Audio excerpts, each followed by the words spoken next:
بالله السميع العليم من الشيطان اللعين الرجيم. بسم الله الرحمن الرحيم. الحمد لله الواحد الأحد الفرد الصمد الذي لم يلد ولم يولد ولم يكن له كفوا أحد. ثم الصلاة والسلام والتحية والإكرام على النبي الأمي المكي المدني الهاشمي القرشي القلبي مولانا ومقتدانا وهدينا ونبينا وشفيع ذنوبنا وحبيب نفوسنا وحبيب قلوبنا نبي المؤيد الرسول المصدق المصطفى الأمجد المحمود الأحمد أبي القاسم وآل الطيبين الطاهرين المعصومين ولعنة الله على أعدائهم وقاتلهم وغاصبهم بهم ومنكر فضائلهم أجمعين من الآن إلى قيام يوم الدين. أما بعد فقد قال سبحانه تبارك وتعالى وقوله الحق. بسم الله الرحمن الرحيم. قل ادعوا الله أو ادعوا الرحمن أياما تدعوا فله الأسماء الحسنى ولا تجهر بصلاتك ولا تخافت بها وابتغ بين ذلك سبيلا.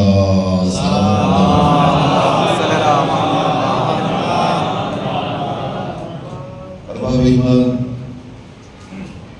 صبح کی مجلس کے بعد میں نے سوچا کہ اسی سلسلہ بیان کو آگے بڑھا دیا جائے، لہذا آپ حضرات کی خدمات عالیہ میں انشاءاللہ عیسائی وافی ہدایہ کے ذیل میں سمسائے مجالس کو بھی خطاب کرنے کی سعادت حاصل کروں گا۔ ارشاد رب العزت ہو رہا ہے قل ادعوا اللہ، میرے حبیب سے کہہ دیجئے ہمیں اللہ کہہ کے پکارو، عبید الرحمن چاہے ہمیں رحمان کہہ کے پکارو، ایام تدعو تمہیں اختیار ہے تو ہمیں کس نام سے چاہے پکارو، فَلَهُ الْأَسْمَاءُ الْحُسْنَى ہمارے تو سبھی نام پیارے ہیں۔ عزیزان گرامی، لفظ قل بتا رہا ہے کہ اس آیت کا کچھ پس منظر ضرور ہے۔ جب ہی پروردگار کہہ رہا ہے حبیب سے کہہ دیجئے، ورنہ براہ راست خطاب کر سکتا تھا ہمیں اللہ کہو ہمیں رحمان کہو، مگر وہ لفظ قل کے ذریعے خطاب کر رہا ہے۔ اس کا مطلب یہ ہوا کہ اس آیت کا ایک بیک گراؤنڈ ہے، ایک پس منظر ہے۔ آئیے اس پس منظر کی طرف نگاہ کی جائے تو تاریخ نے بتایا سرکار ختمی مآب حضور اکرم احمد مجتبیٰ محمد مصطفیٰ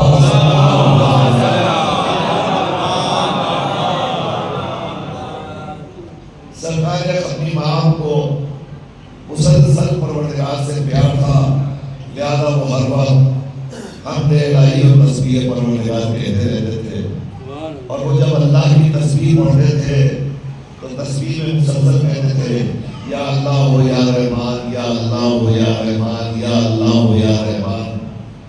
جب سرکار ختمی مآب مسلسل کہتے تھے یا اللہ ہو یا رحمان تو کفار و مشرکین نے آپس میں یہ کہنا شروع کر دیا کہ یہ مسلمانوں کا نبی بھی بڑا عجیب و غریب معلوم ہوتا ہے، ہم سے تو کہتا ہے ایک اللہ کو مانو اور خود دو دو اللہ کو مانتا ہے، ایک طرف اللہ کو پکارتا ہے ایک طرف رحمان کو پکارتا ہے، تو خود تو دو دو اللہ رکھتا ہے اور ہم سے کہہ رہا ہے ایک اللہ کو پکارو اور ایک اللہ کو مانو۔ یہ بات کچھ سمجھ میں نہیں آئی۔ جب کفار و مشرکین نے یہ اعتراض کیا فوراً پروردگار نے جبریل امین کو بھیجا، کہا جاؤ اور جا کر قلب رسالت پر سورہ اسراء کی آیت لے جاؤ اور لے جا کر کہو پیغمبر ان سے کہہ دیجئے چاہے تم اللہ ہو چاہے تم رحمان ہو ہمارے سبھی نام کہہ دیں. بہت اچھے بات. اب میں عرض کر چکا ہوں کہ پروردگار عالم کے اسماء میں ایک نام لفظ اللہ یہ بڑا منفرد ہے, بڑا اکلوتا ہے, بڑا اچھوتا ہے. دنیا میں کوئی اس نام کا دوسرا ہے ہی نہیں. دیکھیے اگر پروردگار عالم کے دیگر اسماء کو ہم اپنی زندگی میں برد زبان بلکہ لائق کلمہ بنا لیتے تو جتنے اسماء ہیں پروردگار کے آپ دیکھتے چلے جائیں تو ان تمام ناموں کو دوسروں کے پاس آپ پائیں گے. اس کا نام ہے علیم تو آپ کو دنیا میں علیم نام پہ انسان مل جائے گا. اس کا نام ہے ستار تو آپ کو ستار نام کے لوگ مل جائیں گے. اس کا نام جبار تو آپ کو جبار نام کے لوگ مل جائیں گے. اس کا نام قدوس تو آپ کو قدوس نام کے لوگ مل جائیں گے. اس کا نام عظیم تو آپ کو عظیم نام کے لوگ مل جائیں گے. اس کا نام کریم تو آپ کو کریم نام کے لوگ مل جائیں گے. اس کا نام ودود تو آپ کو ودود نام کے لوگ مل جائیں گے. جتنے اس کے اسماء ہیں ان تمام ناموں کو لوگوں نے اپنے اپنے گھروں میں برکت ہی کے لیے صحیح مگر رکھ لیا ہے. مگر ایک ہی نام ایسا تھا کہ جو کائنات آج تک نہ رکھ سکی, یعنی ہر نام لوگوں نے رکھ لیا مگر کوئی اپنے بیٹے کا نام اللہ نہیں رکھ سکا. کوئی اللہ نہیں رکھ سکا. اسی لیے پروردگار کو یہ نام اتنا پیارا ہے کہ اس نے ہر منزل پر کہا جب بھی کوئی کام کرو تو ہمارے نام سے اس کی ابتدا کرو. اور جس نام کا ہمیں حکم دیا وہ نام نہ ودود ہے نہ قدیر ہے نہ ستار ہے نہ غفار ہے بلکہ وہ نام ہے اللہ کا. اور اس نے کہا کہو بسم اللہ الرحمن الرحیم. ہم شروع کرتے ہیں اللہ کے نام سے. اس کا مطلب یہ ہوا کہ پروردگار کو یہ نام اتنا پیارا ہے کہ وہ چاہتا ہے کہ ہمارا کلمہ پڑھنے والا اگر ہمارا نام لے رہا ہے تو اس میں لفظ اللہ استعمال کرے اور اللہ کو اللہ کہہ کر پکارے. بڑا عظیم یہ نام ہے, بڑا پیارا یہ نام ہے, بڑا منفرد یہ نام ہے. کیا چاشنی ہے, کیا حلاوت ہے, کیا شیرینی ہے, کیا مزہ ہے جب جب انسان یا اللہ یا اللہ یا اللہ کہتا جاتا ہے. ہمارے دل کی کیفیتوں میں اضافہ ہوتا چلا جاتا ہے. بندگی کا لطف منزل کمال پر پہنچتا چلا جاتا ہے. مگر یاد رکھیے گا اللہ کو اللہ مان رہے ہو تو معرفت کے ساتھ ماننا پڑے گا.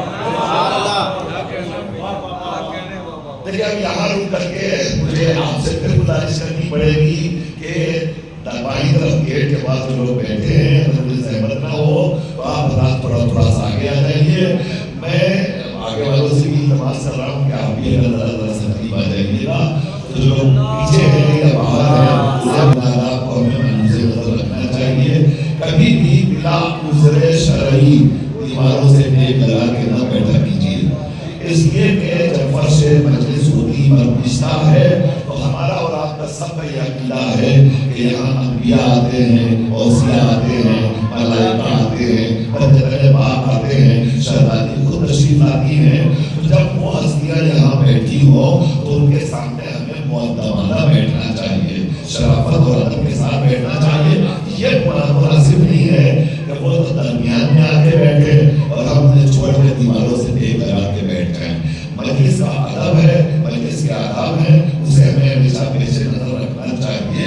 یعنی جب بھی مجلس میں بیٹھیے آمادگی کے ساتھ بیٹھیے. اور دوسری گزارش اور کروں اپنی نوجوانوں سے اور بچوں سے یاد رکھیے گا, میرا یہ گزارش نہیں ہے کہ میں آپ سے گزارش کروں کہ ذرا آپ بولتے رہیے اور نام و تحسین سے نوازتے رہیے. میں بالکل آپ کی داد نہیں چاہتا, اگر آپ کی دعائیں ضرور چاہتا ہوں. اتنی التماس ہے کہ آپ اپنی آواز میں بلند کیجیے نعرہ صلوات کے ذہن میں, تو اس میں کوئی کمی نہیں ہونی چاہیے. صلوات جب بھی پڑھیے گا تو آواز بلند پڑھیے گا, اس لیے کہ دنیا کی ہر عبادت ہم تنہا انجام دیتے ہیں. یہ وہ عبادت ہے جسے ہم انجام دیتے ہیں تو ہمارے ساتھ ہمارا پروردگار بھی شریک ہے.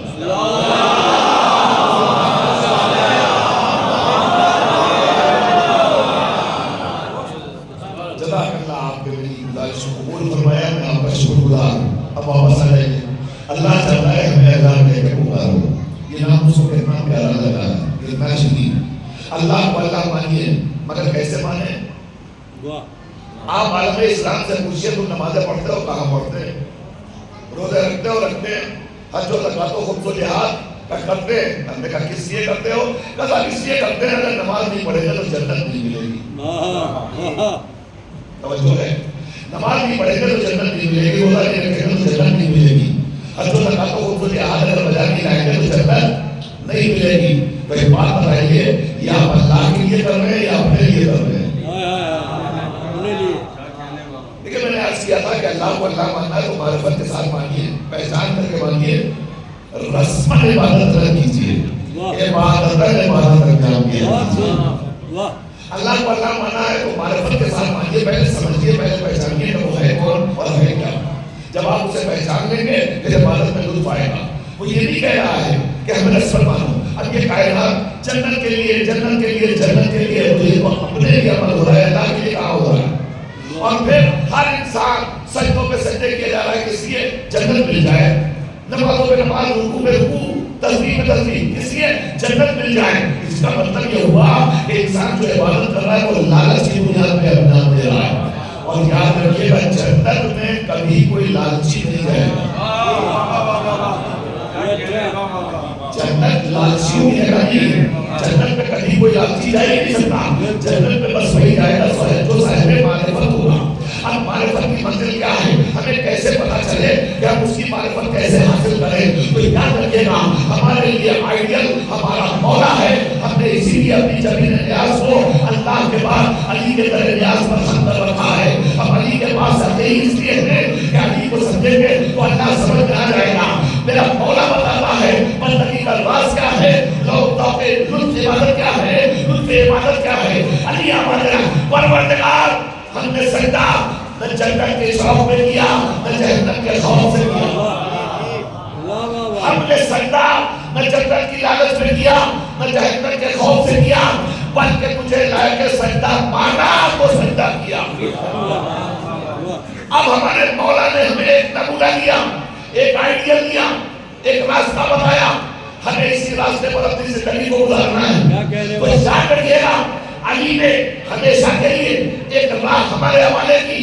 انہوں نے فرمایا اللہ ہم تیری عبادت, تیری بندگی, تیری پرستش نہ جنت کے خوف سے کرتے, نہ جنت کی لالچ سے کرتے, نہ جہنم کے خوف سے کرتے. تجھے لائے کے سجدہ سمجھا ہے تو سجدہ کرتے ہیں. اسی طرح جب فرش مجلس بچھایا کیجئے تو ذہن میں یہ تصور رکھا کیجئے میرے مولا ہم نے فرش عطا نہ جنت کی لالچ میں بچھایا نہ جہنم کے خوف سے بچھایا, تجھے لائق عطا سمجھا ہے. تجھے لائق سجدہ سمجھا ہے, تجھے لائق عطا سمجھا ہے, اس کی ہم تیری عطا کر رہے ہیں, اس کی ہم نے فرش عطا بچھا رکھا ہے. عطائے حسین رسماً نہ انجام دیجئے, باپ دادا کرتے آئے ہیں تو ہمیں بھی کرنا ہے. یہ مجلس بڑی پرانی ہے, بڑی قدیمی ہے, ہمیشہ سے ہوتی آئی ہے, اس لیے ہم کر رہے ہیں. نہیں, مجلسوں نے آپ کو تشخص دیا ہے, مجلسوں نے آپ کو شناخت دی ہے, مجلسوں نے آپ کو پہچان دی ہے, مجلسوں نے آپ کو بلندی دی ہے, مجلسوں نے آپ کو ریکگنائز کروایا ہے. دنیا کی کوئی قوم اتنا نہیں پہچانی جاتی جتنا حسینی قوم پہچانی جاتی ہے. دیکھیں ابھی بھی جو لوگ ہم سے نہیں جڑے ہیں ہم انہیں جوڑنا چاہتے ہیں. دنیا کی کوئی قوم اتنا نہیں پہچانی جاتی جتنا یہ حسینی قوم پہچانی جاتی ہے. آپ کہیں کہ دلیل دیجئے, میں دلیل دیتا ہوں. سنیے ایک بات بتائیے, میں 4 مصرے پڑھ رہا ہوں, حیدر بھائی موجود ہیں, 4 مصرے. شاہ حسین, کیا کہنے, کیا کہنے, بادشاہ حسین, دین از حسین, دین بنا از حسین, سردار میدان دست در دست یزید, حقا کے بنائے لا الہ از حسین. یہ مصرے آپ نے سنے ہیں, سب نے سنے ہیں نا. اب میں اعلان کر رہا ہوں, یہ چاروں مصرے میرے ہیں. کیا بات ہے. واہ. کیوں آپ ہنس کیوں رہے ہیں؟ میں شاعر نہیں ہوں. نہیں بالکل ہے. شاعر ہوں نا میں. بالکل ہے.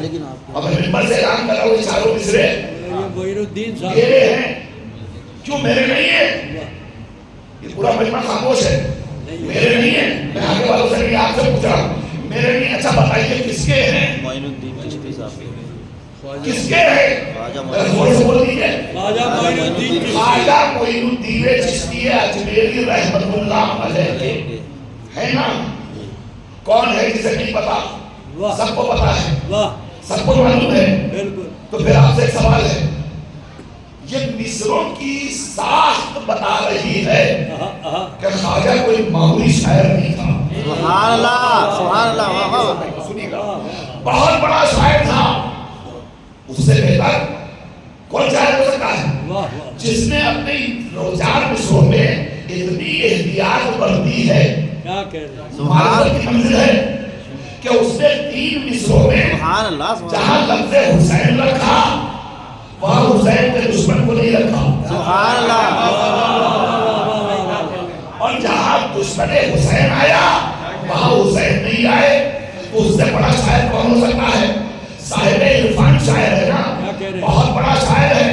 بہت بڑا شاعر ہے. پوری دنیا جانتی ہے کہ خواجہ صاحب شاعر ہیں. تو پھر میرا آپ سے سوال ہے اگر اتنا بڑا شاعر ہے تو اس کا کوئی دوسرا شعر سنائیے. نہیں یاد نہیں. بڑا سناٹا چھا گیا. یاد نہیں. بڑا سناٹا چھا گیا. ارے بھائی یہ بہت بڑا شاعر ہے نا. اچھا اتنا بڑا شاعر کیسے بنا؟ اس نے زندگی میں بس 4 ہی مصرے گئے. بہت بھی. کیوں سے یار صاحب 4 مصروں کا شاعر تھا. اور بھی کہے. اس کے علاوہ وہ شاعر نہیں اس نے.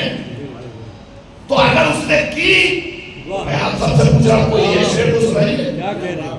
ایک شعر بھی کسی کو یاد نہیں.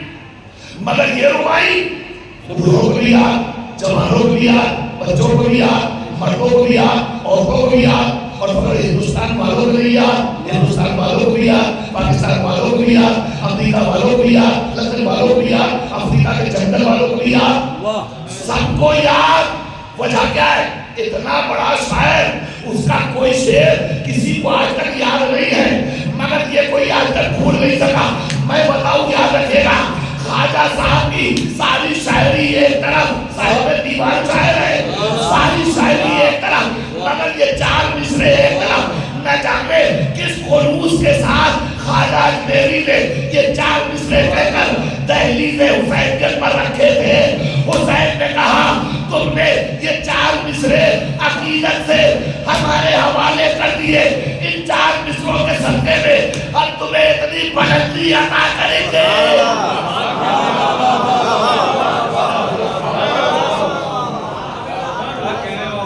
ہم تمہیں اتنی بلندی عطا کریں گے, اتنی بزرگی عطا کریں گے, اتنی شناخت دیں گے, اتنی پہچان دیں گے کہ تم سوچ بھی نہیں سکتے ہو.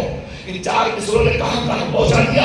اس کا مطلب یہ ہوا کہ اگر انسان خلوص دل سے حسین کے قدموں سے وابستہ ہو جاتا ہے تو حسین پستی کو بلندی میں تبدیل کر دیتے ہیں. زمین کو آسمان بنا لیا کرتے ہیں. اور کسی اور کی بات کو جانے دیجیے, کسی اور کی بات کو جانے دیجیے. وہ جس نے لجا میں فرس حسین پہ ہاتھ رکھا تھا, جس کے لیے خود امام نے کہا تھا تیری ماں تیرے ماتم میں بیٹھے, مگر وہی جب صبح عاشورہ عقیدت کے ساتھ حسین کے قدموں پہ آ کر زمین کو جھکا رہا ہے تو حسین نے کہا نہیں ہو بس اتنا کافی ہے کہ تم ہم تک آوے. وہ نے اپنا سر حسین کے قدموں میں ابھی رکھا نہیں, دونوں ہاتھوں سے بازوؤں کو تھام کے ان کو کھڑا کر کے اپنے سینے سے لگا کے بتا دیا ہم کریم ابن کریم ہے. اگر خلوص سے کوئی ہم سے وابستہ ہو جاتا ہے ہم اسے اپنا بھائی بنا لیتے ہیں. سلام پڑھ دیجئے بابا نے.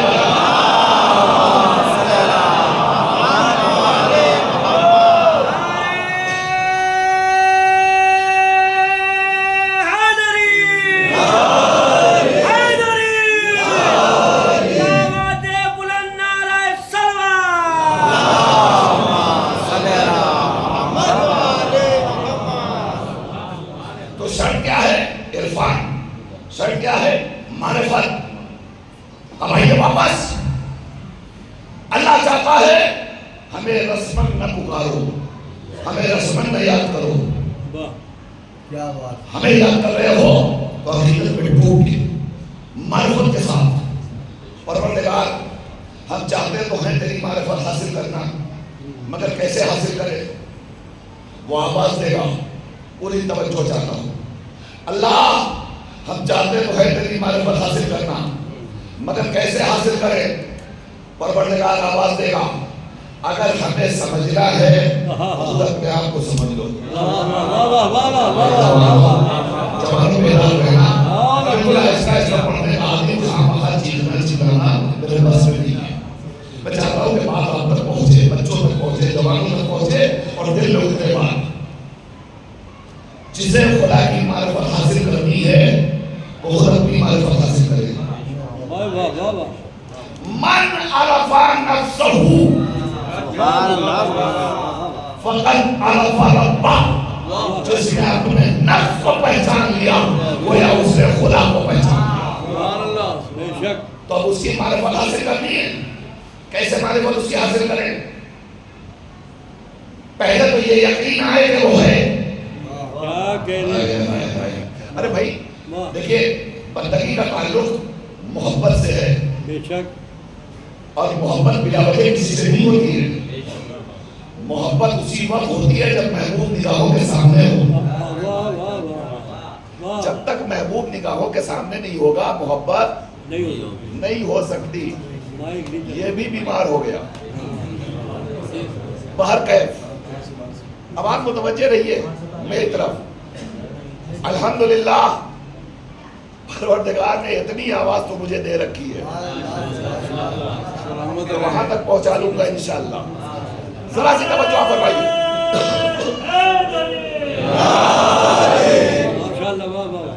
من عرف نفسہ فقد عرف ربہ. جس نے اپنے آپ کو پہچان لیا گویا اس نے اپنے پروردگار کو پہچان لیا. تو اب اس کو پہچاننے کے لیے اپنے آپ کو پہچاننا شرط ہے. اب آپ خود پہ غور کیجئے. ایک انسان کا وجود دو چیزوں کے مجسمے پیکر سے, دو چیزوں کے وجود سے بنا ہے. دو چیزوں سے, ایک انسان کا وجود, ایک انسان کا پیکر, دو چیزوں کے مجموعے سے بنا ہے. کیسے بنا ہے؟ انسان کب بنتا ہے؟ جب انسان کے اندر جسم روح دونوں داخل ہو جائے. کیا کہہ رہے ہیں؟ بالکل. جب تک جسم ہے انسان نہیں ہے, پتلا ہے. بالکل.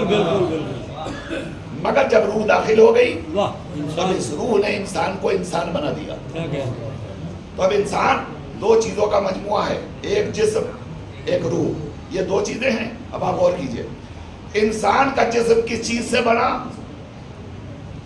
کس چیز؟ دیکھیے میں جب انٹرفیرنس سے گھبرا نہیں رہا ہوں تو آپ بھی نہ گھبرائیے. یہ جو ہو رہا ہے ہونے دیجئے. آپ بھی تب مت دیکھتے رہیے.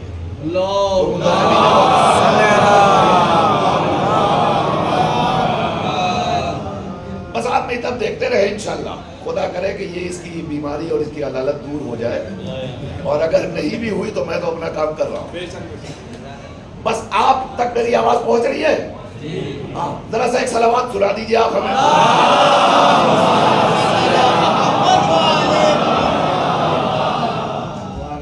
عزیزان گرامی, ہمیں اللہ کی معرفت حاصل کرنی ہے. وہ کہہ رہا ہے ہمیں پکارو. اسے پسند ہے اس کو پکارنا, اس کو یاد کرنا. کیسے پکاریں؟ تو اب اس نے کہا ہماری معرفت حاصل کرنے کے لیے اپنے آپ کو پہچانو. ہم نے اپنے آپ کو پہچاننے کی کوشش کی تو ہم نے دیکھا ہمارا جسم دو حصوں کا مجموعہ مرکب, ایک جسم ایک روح, یہ دو چیزیں ملی تو ہم بنے. جب تک جسم تھا ہمارے اندر زندگی نہیں تھی. کیا کہہ رہے ہیں؟ واہ. اچھا آپ جسم کو روح سے الگ کر دیجئے, روح کو جسم سے الگ کر دیجئے. روح الگ جسم الگ. اب اسے انسان کہیے؟ کہہ سکتے ہیں. اسے انسان کہیے؟ کہہ سکتے ہیں. وہ روح ہے, یہ جسم ہے, دونوں الگ الگ ہیں. مگر جب یہ دونوں ملے تو بنا انسان. اب جب تک انسان حیات ہے